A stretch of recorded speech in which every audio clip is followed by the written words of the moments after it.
Bismillahirrahmanirrahim. Assalamualaikum warahmatullahi wabarakatuh. Waalaikumsalam warahmatullahi wabarakatuh. Pagi hari ini pembahasan kita yakni surat Al-An'am ayat 114. Di dalam ayat tersebut Allah kemukakan, A'udzu billahi minasy syaithanir rajim. Apa ghairallahi abtaghi hakaman. Maka apakah selain Allah yang patut aku cari sebagai hakim? Wa huwa allazi anzala ilaikumul kitaba mufassala. Padahal dialah yang telah menurunkan Alkitab kepada kamu dengan terperinci. Walladzina atainahumul kitaba, dan orang-orang yang telah kami datangkan kitab kepada mereka, ya'lamuna, mereka mengetahui, annahu munazzalum mir rabbika bil haqq. Mereka mengetahui bahwa sesungguhnya ia diturunkan dari Tuhanmu dengan hak. Fala takunanna minal mumtarin, maka janganlah sekali-kali engkau termasuk orang-orang yang ragu. Itulah kira-kira terjemahan daripada Al-An'am ayat 114. Hadirin yang berbahagia, hamba-hamba Allah yang mudah-mudahan selalu dirahmati oleh Allah Subhanahu wa taala, adalah merupakan sesuatu yang terpuji mencari hakim untuk menyelesaikan perkara bila terjadi perselisihan. Karena perselisihan Nabi dan kaum muslimin di satu pihak dan kaum musyrikin di pihak lain menyangkut sesuatu yang gaib, yakni menyangkut kepercayaan, sedang masyarakat jahiliyah dalam hal-hal gaib berkunjung kepada para dukun yang mereka yakini berhubungan dengan makhluk halus atau jin. Padahal para jin menurut ayat yang lalu sering menipu dan bekerja sama dengan setan manusia. Maka atas dasar pertimbangan itu semua tentu saja sangat tidak benar menjadikan para dukun itu sebagai hakim. Dari sini sangat wajar jika Rasul Shallallahu Alaihi Wasallam dalam ayat Al-An'am 114, baik atas perintah Allah maupun atas inisiatif sendiri, menolak tradisi masyarakat itu dan menegaskan bahwa maka jika demikian itu halnya, apakah selain Allah yang maha agung dan maha mengetahui itu yang patut aku cari dengan sungguh-sungguh dan jadikan sebagai hakim antara aku dan kamu guna memutuskan perselisihan kita. Apakah selainnya yang aku cari? Maksudnya apakah selain Allah yang aku cari? Padahal dialah, yakni Allah Subhanahu wa ta'ala, bukan selain dia yang telah menurunkan Alkitab yang sempurna, yakni Al-Quran, selaku anugerah kepadaku secara khusus dan juga kepada kamu, yang menjelaskan segala sesuatu yang berkaitan dengan ajaran agama dengan terperinci, jelas dan tidak kacau ketentuannya. Di dalam Al-Quran jelas ketentuannya dan tidak ada kekacauan di dalam Al-Quran.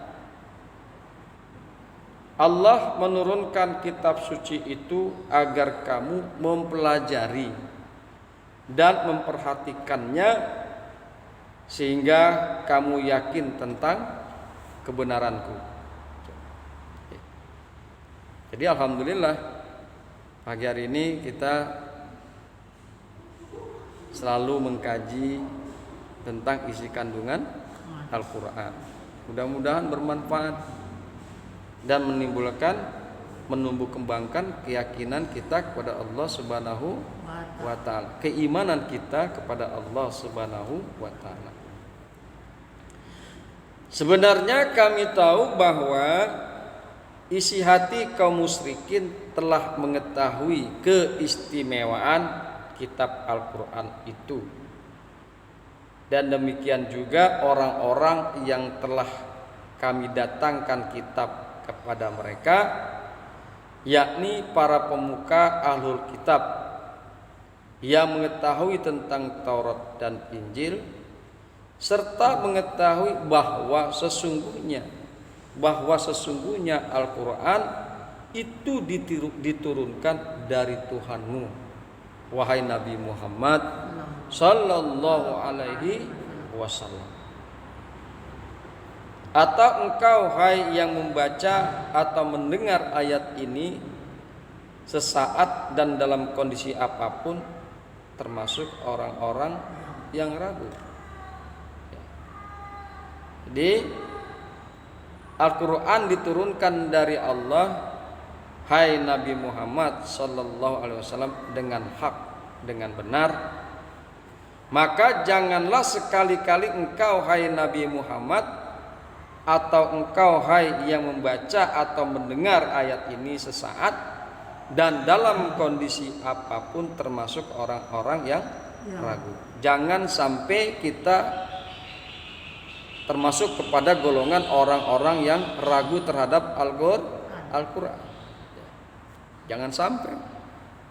Nabi Muhammad, hai Muhammad, janganlah engkau termasuk ke dalam golongan orang-orang yang ragu terhadap Al-Quran. Hai engkau orang-orang yang beriman, yang membaca Al-Quran, dan mengkaji Al-Quran meskipun sesaat, maka janganlah kalian termasuk ke dalam golongan orang-orang yang ragu. Tetaplah yakin dan iman kepada Allah dan Al-Quran. Kemudian mari sama-sama kita akan coba lihat tafsir Jalalain. A'udzu billahi minasyaitonir rajim. Wa nazala lama talabu minan nabi sallallahu alaihi wasallam ay yaj'ala bainahu wa bainahum hakaman. Dan ayat ini turun tatkala mereka, yakni orang-orang kafir, orang-orang musyrik, mencari dari Nabi sallallahu alaihi wasallam, menginginkan dari Nabi sallallahu alaihi wasallam ayyaj'ala bainahu wa bainahum hakaman, agar Nabi menjadikan di antaranya dan di antara orang kafir hakim, agar Nabi menjadikan hakim di antara mereka, di antara Nabi dan para orang kafir, untuk memutuskan perselisihan yang terjadi di antara Kanjeng Nabi dan orang-orang kafir. Qul, katakanlah olehmu wahai Muhammad, afa ghairallahi abtagi atlubu, maka apakah selain Allah aku patut mencari hakaman, hakim, qadiyan baini wa bainakum, yang memutuskan perkara di antaraku dengan dan di antara kalian. Apakah patut aku mencari selain Allah sebagai hakim? Tentunya enggak patut. Tidak layak. Istifhamul inkar. Enggak patut Kanjeng Nabi Muhammad sallallahu alaihi wasallam mencari hakim selain Allah. Wa huwa alladzi anzala ilaikumul kitaba, padahal dia Allah yang telah menurunkan kepada kalian Alkitab, yakni Al-Quran, yang telah menurunkan kepada kalian Al-Quran, mufassalan, yang terinci, yang detail, mubayyanan fihil haqqu minal batil, yang diterangkan fihi di dalam Al-Quran hak daripada kebatilan. Di dalam Al-Quran diterangkan antara yang hak dengan yang batil. Di dalam Al-Quran diterangkan antara yang haram dengan yang halal, antara yang benar dengan yang salah. Diterangkan semuanya secara terperinci di dalam Al-Quran. Walladzina atainahumul kitaba, dan orang-orang yang kami berikan kepada mereka Alkitab, At-Taurata, ka Abdillahi bin Salam wa ashabihi, seperti Abdullah bin Salam, dan orang-orang yang kami berikan kepada mereka Alkitab, yang kami berikan kepada mereka Taurat, seperti Abdullah bin Salam dan sahabat-sahabatnya Abdullah bin Salam, ya'lamuna, mereka mengetahui, annahu munazzalum, bahwasanya dia Allah, bahwasanya dia turun, mir rabbika, dari Tuhanmu, bahwasanya Al-Quran itu diturunkan dari Tuhanmu, bil haq, dengan hak, dengan benar. Munazzalum ada yang bitahfifi wa tasdid, ada yang dibaca tahfif, ada yang membacanya dengan tasdid. Bahwasanya mereka ahlul kitab, ya'lamuna, mereka mengetahui, annahu, bahwasanya Al-Quran, munazzalum mir rabbika, turun dari Tuhanmu, bil haq, dengan hak. Fala takunanna minal mumtarid, maka janganlah kalian menjadi daripada orang-orang yang ragu, maka janganlah kalian termasuk ke dalam golongan orang-orang yang ragu. Asyakina fihi, janganlah kalian menjadi orang-orang yang bimbang tentang Al-Quran. Wal muradu bizalika at-takriru lil kafira lil kufari annahu haqqun, dan yang dituju dengan yang demikian itu munazzalum minar mir rabbik, yang dituju dengan kalimat lafaz munazzalum mir rabbika annahu, bahwasanya Al-Qur'an turun dari Tuhanmu, yang dituju dengan yang demikian itu at-takriru, yaitu penentuan lil kufari, bagi orang-orang kafir, annahu hakun, bahwasanya Al-Qur'an itu adalah hak, Quran itu adalah benar. Itulah kira-kira isi kandungan daripada tafsir Jalalain. Bismillahirrahmanirrahim. Kemudian perhatikan kata-kata ya'lamuna annahu munazzalun mir rabbika bil haqq walladzina atainahumul kitaba, dan orang-orang yang kami berikan kepada mereka Alkitab, ya'lamuna annahu, mereka mengetahui bahwasanya Al-Qur'an munazzalum mir rabbika bil haq, bahwasanya Al-Qur'an diturunkan dari Tuhanmu dengan hak, dengan benar. Yang dimaksud dengan pengetahuan Alkitab tentang kebenaran Al-Qur'an adalah pengetahuan yang bersumber dari kitab suci mereka yang menerangkan tentang kedatangan Nabi Muhammad sallallahu alaihi wasallam, serta pengetahuan mereka bahwa apa yang dijelaskan Al-Qur'an sesuai dengan kandungan kitab suci mereka yang sebenarnya, sesuai dengan kandungan apa yang tertuang di dalam Taurat dan Injil.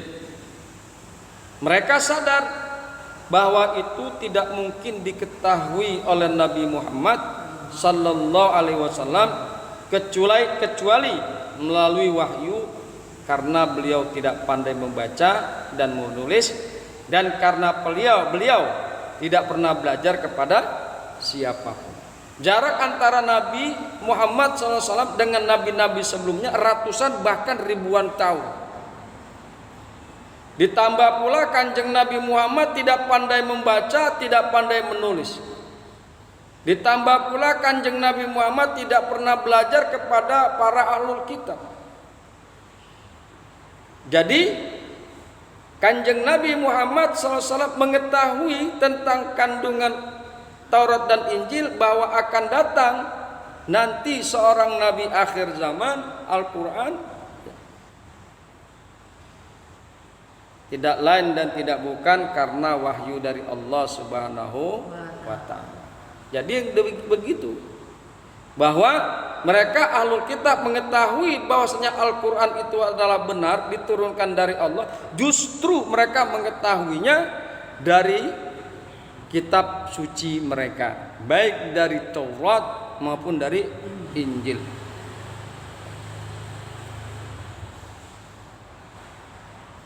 Kendati para pemuka ahlul kitab tahu kebenaran itu, tetapi mereka tidak mengakuinya. Ahlul kitab paham dan mengetahui akan hal tersebut, bahwasanya Quran itu adalah hak, Kanjeng Nabi Muhammad adalah hak, tapi mereka tidak mengakuinya karena hasad dan dengki. Kalau orang udah hasad dan dengki itu kan udah repot. Jangankan perkara yang salah, perkara yang benar saja karena hasad dan dengki dia jadi benci.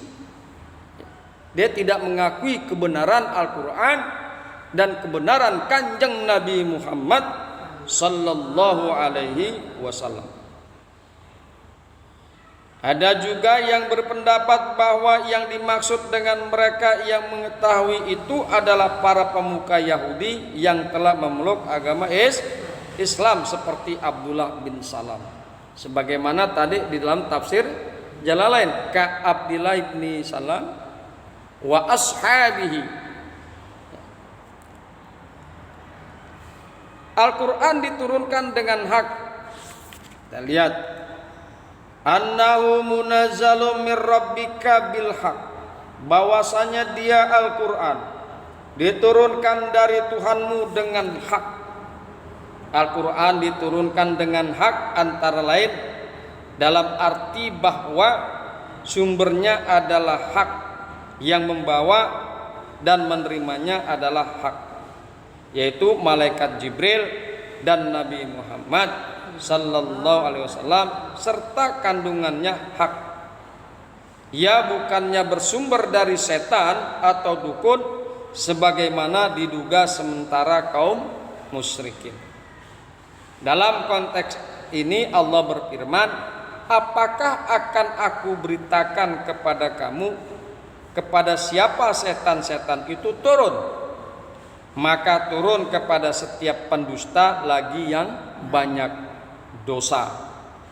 Asy-Syu'ara ayat 221 sampai dengan 212. Semua pihak mengetahui bahwa Nabi Muhammad sallallahu alaihi wasallam bukanlah seorang pembohong atau pelaku dosa. Kemudian firman-Nya, fala takunanna minal mumtarin, maka janganlah sekali-kali engkau termasuk orang-orang yang ragu. Bila dipahami tertuju kepada Nabi Muhammad. Bila dipahami tertuju kepada Nabi Muhammad, maka maksudnya adalah jangan ragu menyangkut apa yang kami sampaikan tentang pengetahuan ahlul kitab tersebut. Kalau penggalan ayat itu ditujukan kepada siapa saja, maka larangan ragu itu menyangkut kebenaran Al-Quran. Bisa juga dipahami bahwa ayat ini ditujukan kepada Nabi Muhammad sallallahu alaihi wasallam. Tetapi yang dimaksudkan adalah umatnya sebagai nasihat buat mereka, atau kaum musyrikin sebagai sindiran. Bahkan jika Anda akan memahaminya ditujukan kepada ketiga pihak yang tadi telah kita sebutkan, maka itu pun dapat dibenarkan. Dan ini merupakan salah satu keistimewaan redaksi Al-Quran yang dapat menampung sekian banyak makna yang berbeda. Ad-dinu an-nasihah, agama itu adalah nasihat. Kemarin kita bahas dasar daripada ajaran Islam yang paling utama dan yang paling pokok adalah Al-Quran dan As-Sunnah. Sehingga segala sesuatu yang ada di dalam Al-Quran itu adalah nasihat, baik berupa larangan maupun perintah maupun kisah. Semuanya itu adalah nasihat. Ini sejalan dengan ad-dinu an-nasihah. Fala takunanna minal mumtarin, maka janganlah sekali-kali engkau termasuk orang-orang yang ragu. Ini nasihat buat kita. Kanjeng Nabi Muhammad mah tidak akan mungkin menjadi orang yang ragu. Meskipun redaksi ayat seolah-olah tertuju kepada beliau, tapi hakikatnya ayat ini ditujukan kepada kita selaku umatnya Kanjeng Nabi Muhammad, selaku pengikutnya Kanjeng Nabi Muhammad sallallahu alaihi wasallam. Seolah-olah ayat ini memberikan nasihat, hai orang-orang yang beriman, hai para pengikut Nabi Muhammad sallallahu alaihi wasallam, fala takunanna minal mumtarin, maka janganlah kalian engkau termasuk orang-orang yang ragu. Hadirin yang berbahagia, hamba-hamba Allah yang mudah-mudahan selalu dirahmati oleh Allah Subhanahu wa taala, itulah kajian kita pada pagi hari ini. Mudah-mudahan bermanfaat. Hadanallahu wa iyyakum ajmain. Assalamualaikum warahmatullahi wabarakatuh.